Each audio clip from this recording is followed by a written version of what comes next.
நீ ஆண்டவருக்கு நீ கொடுக்கணும். அதுதான் இன்னும் அங்க ஒரு ஹாஸ்டல் நடத்தப்படும்.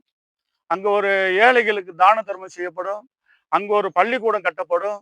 அங்க அனாதை பிள்ளைகளுக்கு 10 பேத்துக்கு சோறு போடப்படும். இதெல்லாம் உன்ன மாரி ஆளுக குடுக்குறத வச்சு தான் செய்றாங்க. அதனால தான் ஆண்டவர் உன்னை ஆசீர்வதிச்சிருக்காரு.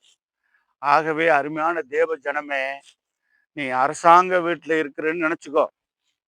இந்த நிலம் உன் பேர்ல பட்டா இருந்தாலும், உன் பேர்ல நிலம் இருந்தாலும், நீயே வீடு கட்டி வந்தாலும், அரசாங்கத்துக்கு நீ வரி கட்டினா, இந்த நிலமும், இந்த வீடும், இந்த பூமியும் கடவுளுடைய சொத்து. அரசாங்க சொத்து. அந்த அரசாங்க சொத்தா இருக்கிறதுனால தான் நீ அரசாங்கத்துக்கு வரி கட்ட வேண்டிய கட்டாயம் வருது. அதற்கு மீறி நீ சம்பாதிக்கும்போது வருமான வரின்னு ஒண்ணு கட்ட வேண்டியிருக்குது. அந்த வருமான வரி நீ கட்டாட்டி பண்ணி உன்ன தூக்கி ஜெயில்ல போட்டுருவாய்ங்க. நல்லா புரிஞ்சுக்கோ.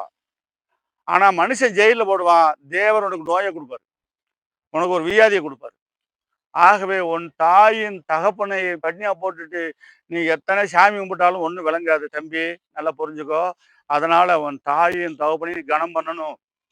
ஆண்டவர் அதைத்தான் பார்க்கிறார். சாமியை நீ இயேசுவை கனம் பண்றியோ இல்லையோ, தாயை தகப்பனை கனம் பண்ணா இயேசுவை கனம் பண்ண மாதிரி.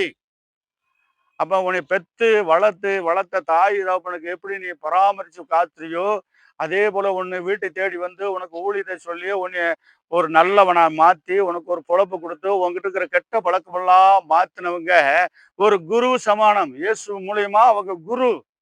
நீ கொடுத்து பாரு, உன்னை ஆசீர்வதிக்கிறார். நான் கொடுக்கிறேன், ஆசீர்வாதமா இருக்கிறேன். அருமையான தம்பியே, நான் வரும்போது வெறுங்கையோடு தான் வந்தேன். வெறும் பைபிளோட வந்தேன். ஆனா இன்னைக்கு மெத்த வீடு கட்டி மெத்தையில ஜெபம் பண்றேன். ஊர் விட்டு ஊர் வந்து, நாடு விட்டு நாடு வந்து. என் ஊர் சொந்த ஊர் மதுரை. அங்க இருந்தா அந்த ஊழியத்துக்கு வந்தேன். வரும்போது வெறும் பைபிளோட தான் வந்தேன், 4, 5 புள்ளைகளோட.